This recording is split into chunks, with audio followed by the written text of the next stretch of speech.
Welcome to the DragonLance Saga Gaming Advanced Dungeons & Dragons episode. This is the 9th episode in the Advanced Dungeons & Dragons Monster Manual series.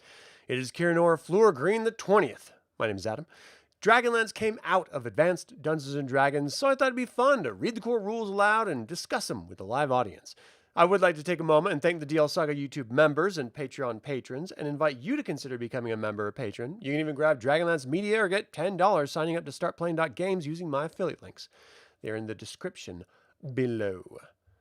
All right, let's do this thing. We left off on Treant.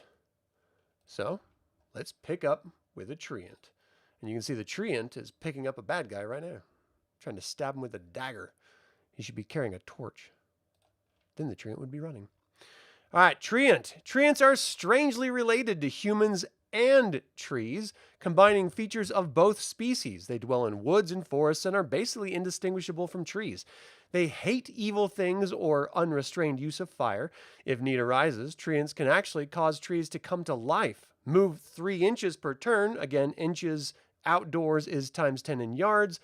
Indoors is times 10 in feet. And attack as a full-grown Treant. 2 attacks for 4 to 24 hit points of damage per attack. Aroused Treants must be within 6 inches of a normal tree to cause it to move, and an individual Treant can cause only 1 or 2 normal trees to move and attack as stipulated. Because of their body and skin structures, Treants have a very superior armor class rating. However, against fire, they lose this superiority.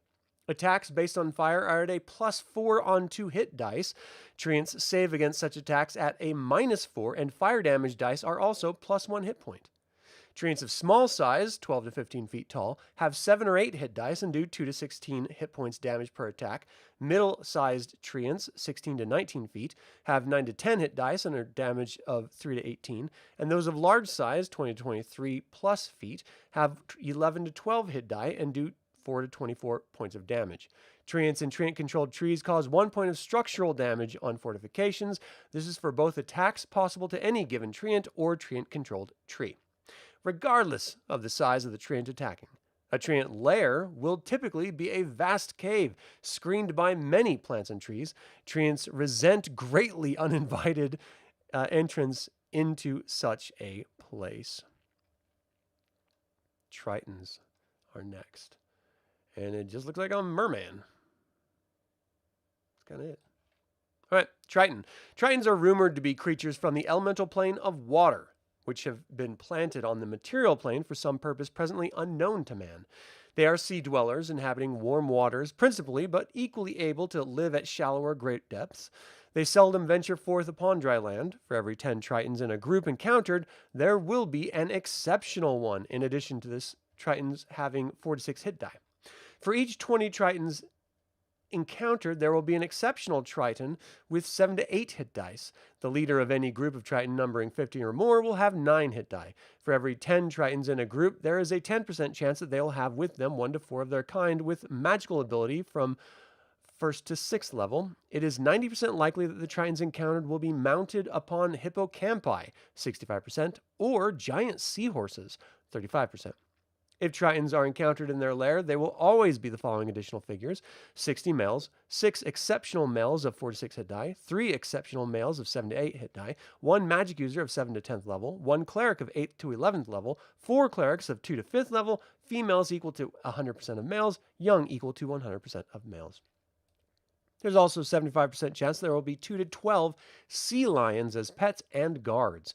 The Triton lair will be an undersea castle, 80%, or a sculpted cavern, 20%.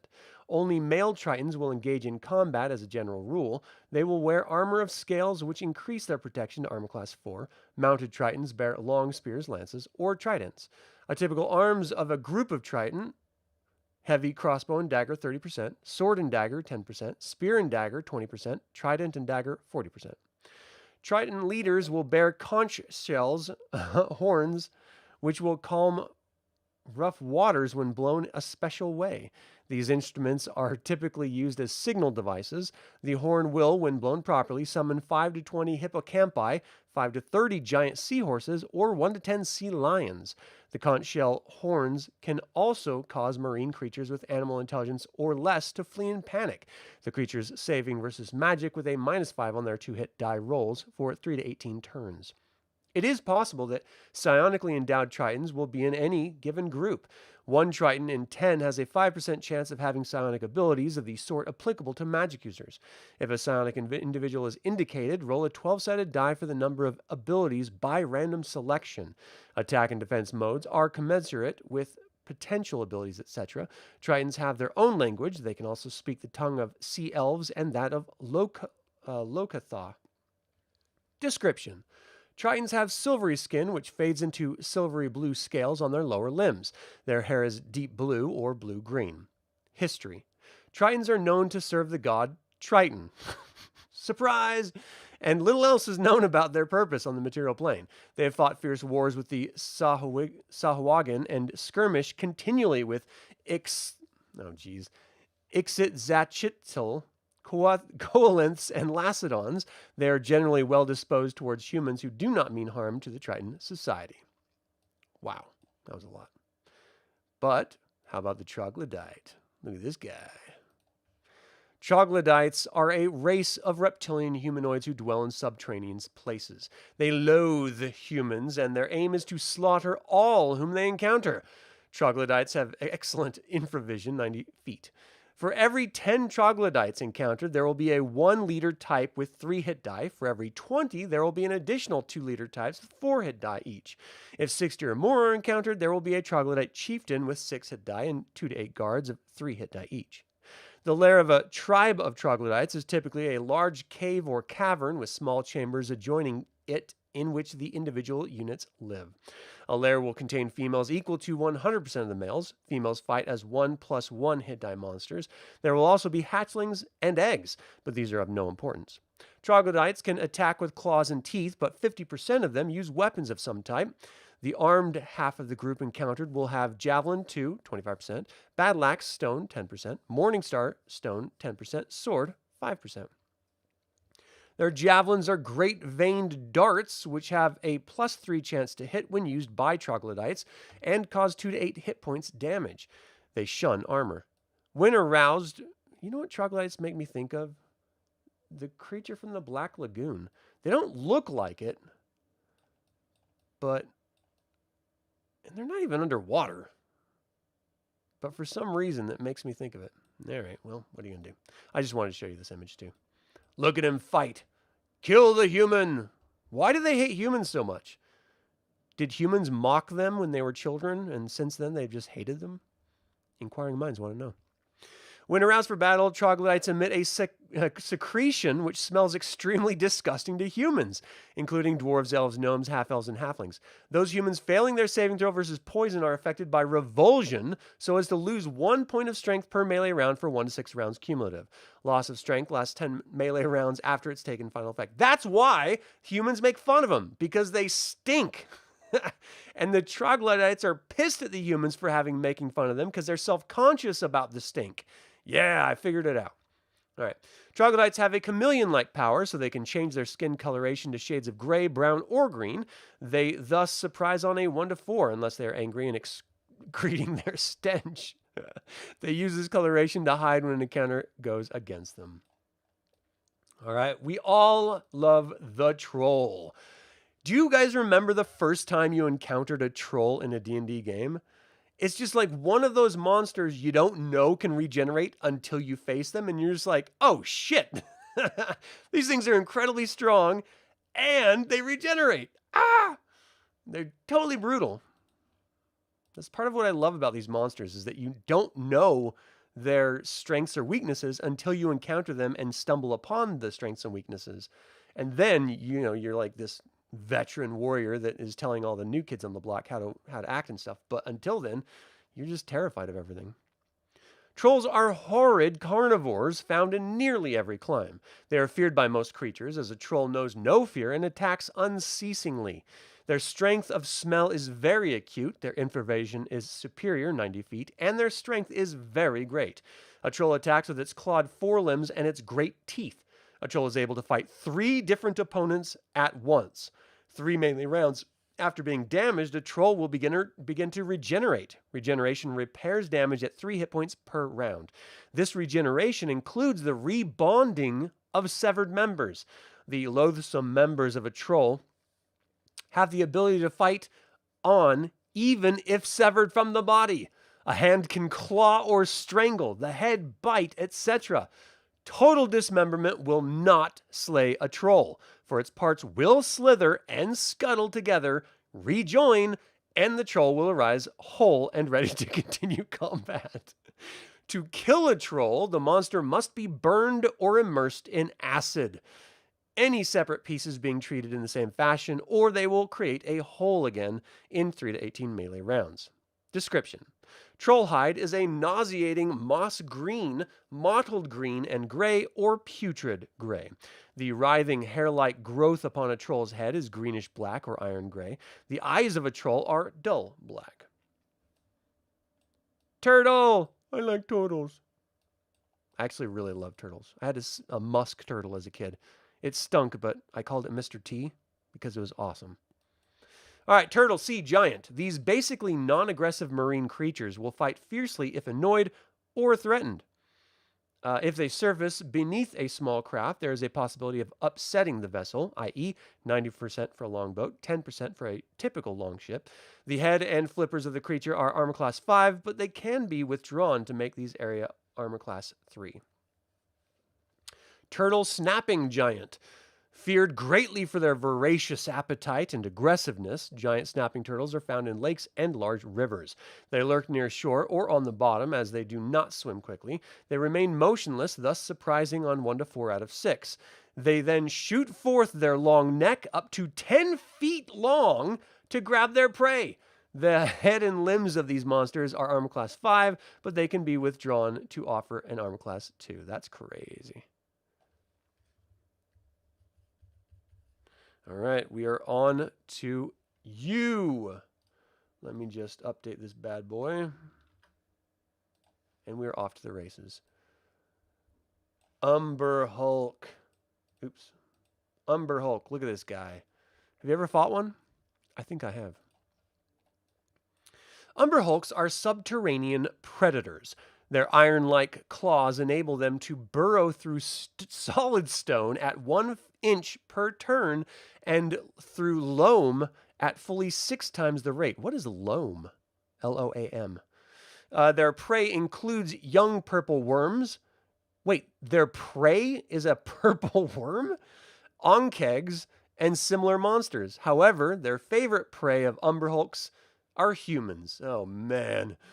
They attack with claws and their powerful mandibles. Worse still, any intelligent creature which views the Umber Hulk's 4 eyes squarely must save versus magic or be confused for 3 to 12 melee rounds. These creatures have their own language. Description.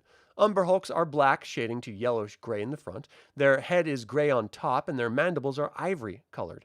Because of their dark color, they can easily be mistaken for some humanoid creature at 40 feet or more distance. Creepy.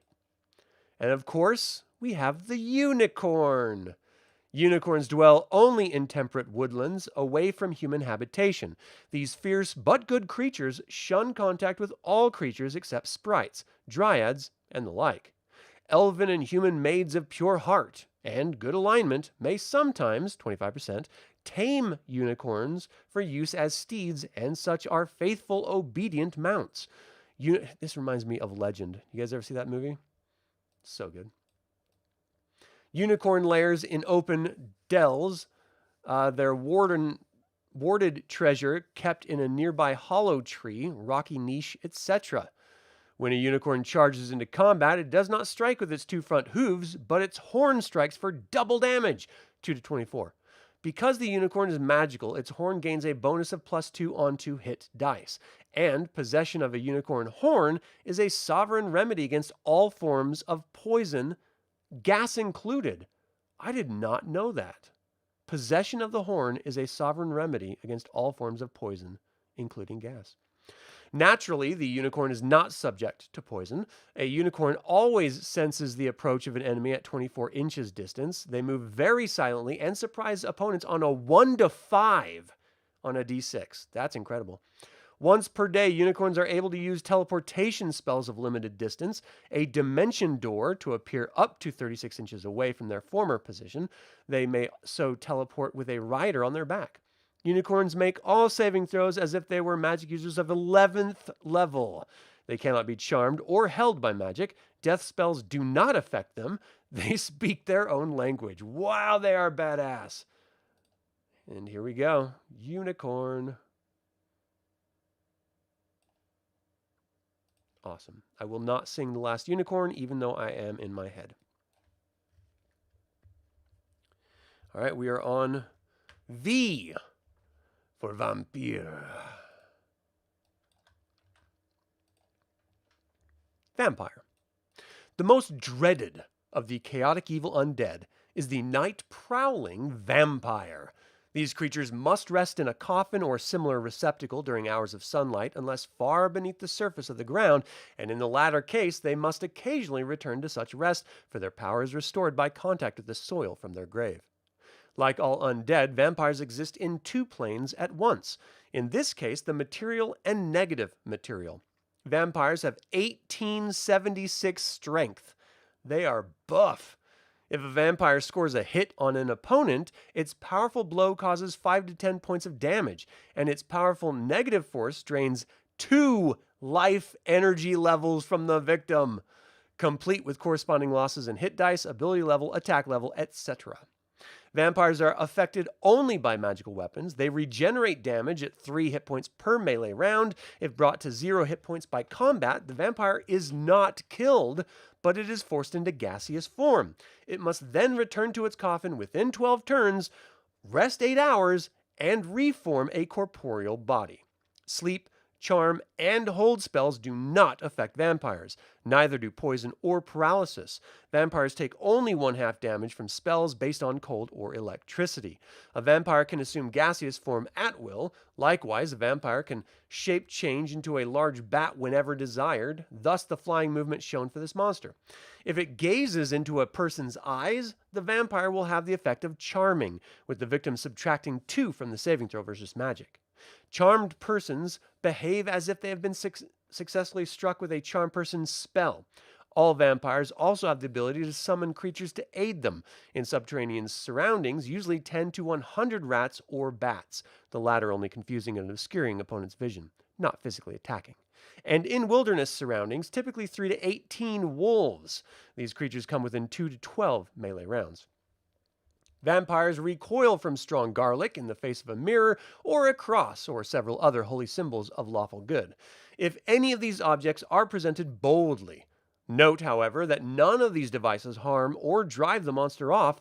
They do cause a vampire to hesitate for 1 to 4 rounds before attacking. In the case of garlic, a mirror or holy symbol will cause a vampire to position itself so that the object is not between the vampire and its intended victim, or the vampire will have one of its creatures remove the device whose power is keeping it at bay. It must be stressed that lawful good holy symbols such as the cross are sovereign against vampires of all sorts, regardless of the religious background of the vampire in its human existence. A vampire can be slain by the following methods. Exposure to direct sunlight kills the creature in 1 turn, and it becomes powerless immediately. A vampire immersed in running water for 3 melee rounds is killed. The vampire loses 1/3 of its hit points per round of immersion. Wow. It really doesn't like baths. If a wooden stake is driven through a vampire's heart, it is killed, but only for so long as the stake remains. To finish this task, the vampire's head must also be cut off and its mouth filled with holy wafers. Who carries around holy wafers? Seriously. Holy water splashed upon a vampire causes 2 to 7 hit points per damage per vial full, which strikes the monster. Any human or humanoid drained of all life energy by a vampire becomes appropriately strengthed vampire under control of its slayer. This transformation takes place 1 day after the creature is buried, but if and only if the creature is buried. Thus, it is possible to have a vampiric thief, cleric, chaotic, evil, and vampiric form, of course, etc. If the vampire which slew the creature is itself killed, the vampires created by it become free-willed monsters. Vampires of the Eastern world are invisible. This gives them all appropriate consideration for invisibility, including a -2 on 2-hit die rolls for opponent. It should be -4 for invisible, or -5. 2-hit die rolls for opponents not able to see invisible objects. These vampires cannot charm, however, nor do they have power to assume gaseous form at will. Man, who would have thought vampires were so dope? All right, we are on our next letter. W. W for wasp. Giant wasps are feared because they continually hunt for prey, both to devour and to place in a paralyzed state with their eggs. Other giant insects are most often victims, but even humans are not immune. Certain wasps build mud cases for their eggs, but those which build paper nests are the ones which are most feared, for their larvae will contain 21 to 40 adult wasps. A giant wasp attacks with both its powerful jaws and its poisonous sting. It can use the latter weapon repeatedly. Any victim of a sting must save versus poison or become paralyzed permanently, with death occurring in 2 to 5 days unless a neutralized poison spell or antidote is applied. Victims are typically eaten by the wasp larvae in 2 to 5 days period. That's gross. Wasp wings are very vulnerable to fire, and they will immediately be burned off if within the radius of a fireball or even exposed to hot flame. This does not injure the wasp, but it makes the creature flightless. I just want to show you really quick. Wasps at our regular size are things that we avoid at all cost. Imagine a wasp at the size of this warrior attacking. It's as big as him, just flying. That's terrifying. Water weird. An image for the water weird. Hi, my name's Sven. What's yours? The water weird are a life form originating in the elemental plane of water. They attack all living things, feeding from their essences in some unknown manner. The creature forms in 2 melee rounds from the water, appearing as a serpent and lashes out, striking as a 6-hit die monster. Any creature struck will be dragged into the water unless it saves versus paralyzation. Sharp weapons cause but 1 hit point of damage. Blunt ones cause normal damage when striking these monsters. Damage equal to its total hit points disrupts the water weird. It reforms again in 2 melee rounds. Cold spells slow it. Fire-based spells do half or no damage, but a Purify water spell actually kills. All other attacks simply do not harm or disrupt the creature. A water weird can take over a water elemental on a die score of 11 or better on a 20-sided die.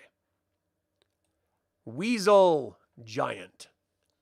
Giant weasels are very vicious and hunt prey aggressively. They will attack until destroyed. They favor woodlands but also roam subterranean places in hunting. In addition to its bite, a giant weasel drains blood, for on the melee round after it successfully bites an opponent, it does not release its jaws, but instead the giant weasel sucks the blood of the victim at a rate of 2 to 12 hit points of damage per melee round. If taken before half grown and carefully trained, giant weasels can sometimes, 25%, be used as hunting animals and guards. When encountered in their lair, there will always be 4 or more giant weasels, 2 parents, and young from 10 to 80% mature. The young also attack, doing damage appropriate to their development. Weasel pelts sell for 1,000 to 6,000 gold pieces. Holy shit, that's a lot. We need to go on a weasel hunt. Whale. Whales, great and small, for whales populate the oceans. Many are plant eaters, but a few are carnivores. The latter will occasionally attack humans. Killer whales will always do so, and all forms of whales are very dangerous if molested. I know what they mean, but I'm a kid in my mind. The carnivorous whales attack by biting, 5 to 20 or 15 to 60, depending on size. Other whales use their great flukes to smash opponents, 1 to 8 or 5 to 40, based on size. Whales at the surface can smash with their tails, causing damage equal to half their number of hit die to any creature struck. Carnivorous whales will swallow prey whole, the huge 36 hit die. Sperm whales being able to swallow a large boat and its crew whole and alive. We all saw Pinocchio. While it is not too difficult to then escape, digestive juices will cause 1 point of damage per turn, and if the whale disgorges the prey swallowed alive due to the irritation of its stomach, there is a 50% chance that this will be done at considerable depth. The stomach of a carnivorous whale may contain treasure. A 1% per hit die chance is allowed for each coin type, gems, jewelry, and magic items. The number of coins is 1,000 to 3,000 per type. Gems and jewelry will be numbering from 1 to 20 each. 1 to 4 magic items can be contained. Sick whales give forth ambergris, a stinking mess which is worth 1,000 to 20,000 gold pieces in a large city. What? What the hell is ambergris? A whale carcass can be sold in a port for 100 gold pieces per hit die of size. Doesn't seem like it's worth it to me. White. The term white has lost its old meaning of a person and comes to stand for those undead humans who typically inhabit barrow mounds or catacombs.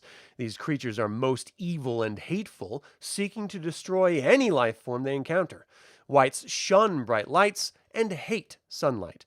Because these monsters exist simultaneously on the normal and negative planes of the material plane, they are affected only by silver or magical weapons. This existence allows them to drain life energy levels, one such level each time they score a hit on an opponent. The creature so hit loses the hit points of damage scored 1 to 4 plus 1 experience level, and all bonuses derive from that level. Yes, speaking like Dory. I.e. hit dice, class bonuses, thief abilities, spell levels, etc. A 9th level magic user struck by a white loses 1 to 4 hit points, and he becomes an 8th level magic user, of course. He has the spells and the hit points of an 8th level magic user, and he melees as an 8th level character of his class. Whites are not affected by sleep, charm, hold, or cold-based spells. Neither a poison nor paralyzation harms whites. Holy water causes 2 to 8 points of damage for every vial full which strikes. A raise dead spell will destroy a white. Yeah, but at what a cost? Doesn't it take like an hour to cast a raise dead spell? Any human totally drained of life energy by a white will become a half-strength white under control of its slayer. Here's a creature I've always been fascinated by, especially with mythology, but I've never understood. Will-o'-the-wisp. Will-o'-wisps commonly haunt deserted, dangerous places such as bogs, fens, swamps, or catacombs, where mires, quicksand, pit traps, and the like are plentiful. A victim trapped by these hazards feed the will-o'-wisp as it expires, for the living feeds upon the fleeing life force. What? For the thing feeds upon the fleeing life force. Thus, will-o'-wisps seek to lure prey to their doom. 10% of the time, 1 to 3 are encountered, and in these cases, the creature's lair will be nearby 90% of the time. The creature can attack, however, any hit causing 2 to 16 points of electrical damage to the opponent. A will-o'-wisp is able to grow bright or very dim in order to confuse prey. It can move slowly or flit about. It can blank out its glow entirely for 2 to 8 melee rounds if it does not attack, and at that time, it can be detected only by creatures able to see invisible objects. While any weapon will harm a will-o'-wisp, most spells do not affect it. The only missiles which can affect the creature are Protection from Evil, Magic Missile, and Maze. If brought to 5 or fewer remaining hit points, a will-o'-wisp will reveal its lair and give over its treasure. Description: a will-o'-wisp is a glowing sphere looking like a lantern, torch, or even dancing lights spell effect. In combat, they glow blue, violet, or pale green. Windwalker. Windwalkers are creatures from the elemental plane of air, and on the material plane prefer to live high in mountains or in great caverns very far below the surface. Their approach is detectable at from 10 to 30 inches as a whistling, howling, or roaring, depending on the number coming. These monsters are telepathic and can detect thoughts with 10 to 30 inches as they work in series to boost range. They attack by wind force, each windwalker causing 3 to 18 points of damage per turn to all creatures within 1 inch of them who are hit. Being ethereal, windwalkers can be fought only by such creatures as Jinn, Ifrit, invisible stalkers, or aerial servants, or affected by spells such as control weather. Unless save is made versus magic, the monster dies. Slow affects monsters like a fireball, and ice storm drives them away for 1 to 4 melee rounds. Haste does 1/2 damage to Windwalkers, but it also doubles the amount of damage done by the Windwalkers. Magical barriers will stop them, but Windwalkers will otherwise pursue for 2 to 5 melee rounds minimum. They are subject to attack by telepathy. Windwalkers are sometimes forced into servitude by storm giants for obvious reasons. Yeah, because they're badass. Wolf! These carnivores are found in wild forests from the Arctic to temperate zones. They always hunt in packs, and if hungry, 75%, they will not hesitate to follow and attack prey, always seeking to strike at an unguarded moment. Their howling is 50% likely to panic herbivores, which are not being held by humans and calmed. They love horse meat. If encountered in their lair, there is a 30% chance that there will be 1 to 4 cubs per pair of adult wolves. Cubs do not fight and can be trained as war dogs or hunting beasts. And as a side note, are adorable. Wolf, dire. This variety of wolf is simply a huge specimen typical of the Pleistocene epoch. They conform to the characteristics of normal wolves, wargs. Evil-natured neo-dire wolves are known as wargs. These creatures have a language and are often found in cooperation with goblins in order to gain prey or to simply enjoy killing. They are as large as ponies and can be ridden. They otherwise conform to the characteristics of wolves. Wolf, winter. The winter wolf is a horrid carnivore which inhabits only chill regions. It is of great size and foul disposition. Winter wolves can use their savage jaws or howl forth a blast of frost which will coat any creature within 1 inch of their muzzle. This frost causes 6 to 24 hit points damage, half that amount if a saving throw versus dragon breath is successful. The winter wolf is able to use the howling frost but once per 10 melee rounds. Cold-based attacks do not harm them, but fire-based attacks cause +1 per die of damage normally caused. They have their own language and can also converse with wargs. The coat of the winter wolf is glistening white or silvery, and its eyes are very pale blue or silvery. The pelt of the creature is valued at 5,000 gold pieces. Wow. Wolverine. Wolverines inhabit only colder regions, which is fortunate for mankind, for these animals are horrible. They're vicious, hateful, destructive carnivores who kill for the sheer love of ending another creature's life. Bears and wolves respect these creatures' ferocity. The speed is partially responsible for their high armor class, and their ferocity in combat makes them have a +4 on 2-hit die rolls. A wolverine can squirt its disgusting musk at any opponent at its rear. The musk is equivalent to that of a skunk. A wolverine will purposefully destroy food or human goods of any sort by spraying musk upon the unwanted items. Although only semi-intelligent in most things, in hunting and combat, the creature is exceptionally intelligent. If you ever watched the series Alone, which I would recommend, it's great, one of the dudes actually has to fend off and kill a wolverine at one point. Wraith. Wraiths look awesome. Wraiths are undead, similar in nature to wights, but they exist more strongly on the negative material plane. They are found only in dark and gloomy places, for they have no power in full sunlight. In addition to the chilling effect of its touch, 1 to 6 hit points damage, a wraith drains the life energy at a rate of 1 per hit, just as a wight does. Similarly, the wraith can be struck only with silver weapons, which causes only 1/2 damage, or weapons which are magically enchanted, which score full damage. Wraiths are unaffected by sleep, charm, hold, or cold-based spells. Poison or paralysis are likewise ineffective, but holy water splashed upon a wraith will cause 2 to 8 hit points of damage for each vial which hits. A raise dead spell will slay a wraith. If a wraith drains all life energy levels from a human, including dwarves, elves, gnomes, half-elves, or even halflings, the victim becomes a half-strength wraith under the control of the wraith which drained the victim. Yeah, undead in first edition are badass. Just really, really tough. Encountering them constantly in like the DL series, like you really have to be careful. Like you could die really easily because like random encounters, you could face like 5 to 8 wraiths. Like you're screwed. All right, wyvern. How do you guys say it? That's what they look like. Wyverns are distantly related to dragons. These monsters also inhabit places favored by dragons, tangled forests, great caverns, and the like. They are rather stupid, but very aggressive, and wyverns will always attack. The wyvern bites 2 to 16 and lashes with its sting-equipped tail at 1 or 2 opponents. Any creature struck by the tail must save versus poison or die. Even if the victim makes its saving throw, it takes 1 to 6 points of damage. Note that the tail is very long and mobile, easily striking over the back of the wyvern to hit an opponent before its front. Description: wyverns are dark brown to gray. Their eyes are orange or red. All right, we are on X, and there is only one X creature. Can you guess? It's the Zorn. That's right, the Zorn. The Zorn are a race of creatures found in the elemental plane of Earth, but on rare occasions they will abide on the material plane for a time.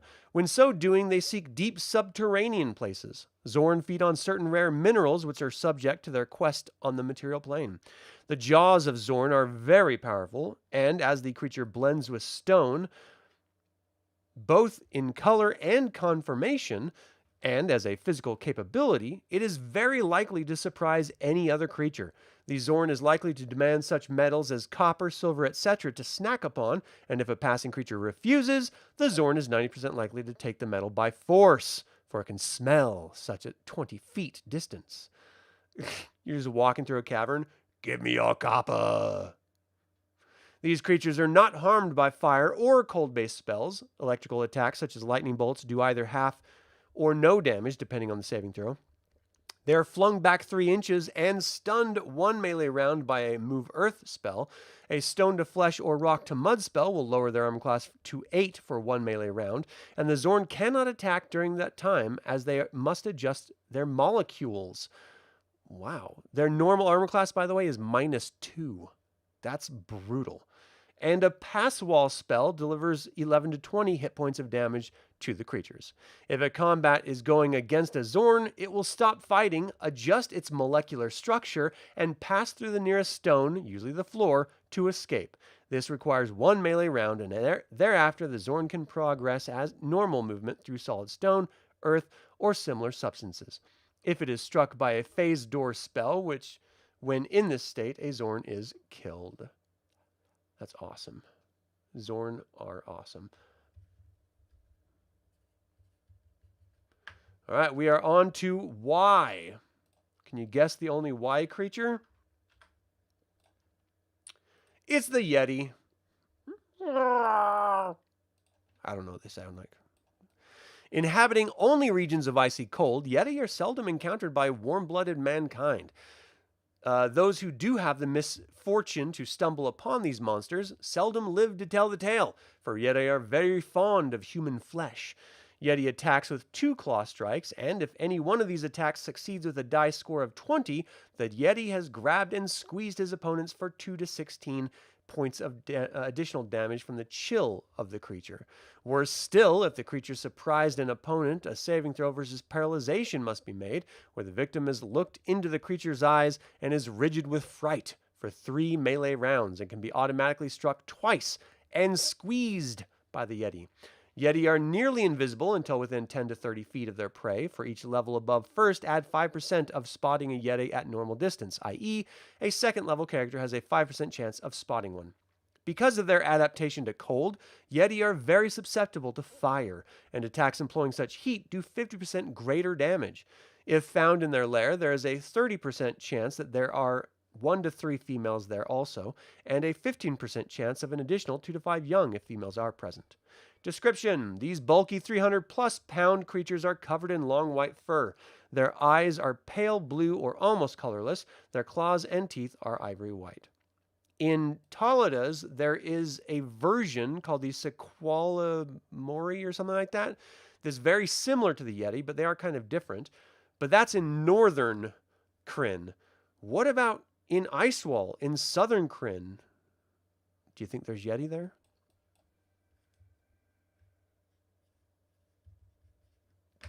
All right, next up, we're going to Z. There's only one Z creature. Can you think about what it is? Can you guess? I'm going to tell you. It's the zombie brains. Zombies are magically animated corpses, undead creatures under the command of the evil magic users or clerics who animated them. These creatures follow commands as spoken on the spot or as given previously, of limited length and complication, a dozen or so words. Zombies are typically found near graveyards, in dungeons, and in similar charnel places. Zombies are slow, always striking last, but always doing 1 to 8 points of damage when they hit. They always fight until destroyed, and nothing short of a cleric can turn them back. Sleep, charm, hold, and cold-based spells do not affect zombies. Holy water vials score 2 to 8 hit points of damage for each one which strikes. All right. That is the end of the monsters. We got this great image. We got to show these full page images because they're awesome. Treasure. And then we have our appendix, which includes the treasure types. So whenever you're looking through the monster stat blocks, it shows the treasure type. Those treasure types are in reference to the full group of monsters, not necessarily individual monsters. So it's important to note because if you have, I'm just sort of spitballing here, but let's say you have like hobgoblins. A single hobgoblin is not going to have thousands of copper or thousands of silver. The whole group that you encounter will have that amount, and it won't be on their persons, it'll be in their lair. So always remember the logical side of treasure types when you're dealing with monsters and you're sort of parsing them out for the players. That's actually a great point, Injun Joe. Thanks for tuning in, by the way. Sequala nominori. They're Grey Gem monsters on Krynn. Mutant is a good term for them. That's true. Tempted to add the Great Bulette of Ergoth to the list of legendary true or not cryptids to add. Well, that'd be fun. But you can see it tells you the percentage and how many of the thousands for each of the money references and the gems and jewelry. And then maps or magic items, it tells you how many of what type to roll for. So it's always really interested. Sometimes it'll say right here, pieces per individual. Then it's relevant to the person that's probably on their body after you've killed them. So it seems like a lost art in most of my games, and I don't know about other people's games, but people don't usually search bodies anymore. It's like you hack them and you move on. But in some cases, you can find magical items, you can find gold or jewels or gems if you do search. So I would always recommend, even if you don't find anything, to continually search bodies. And then, of course, the index of major listings.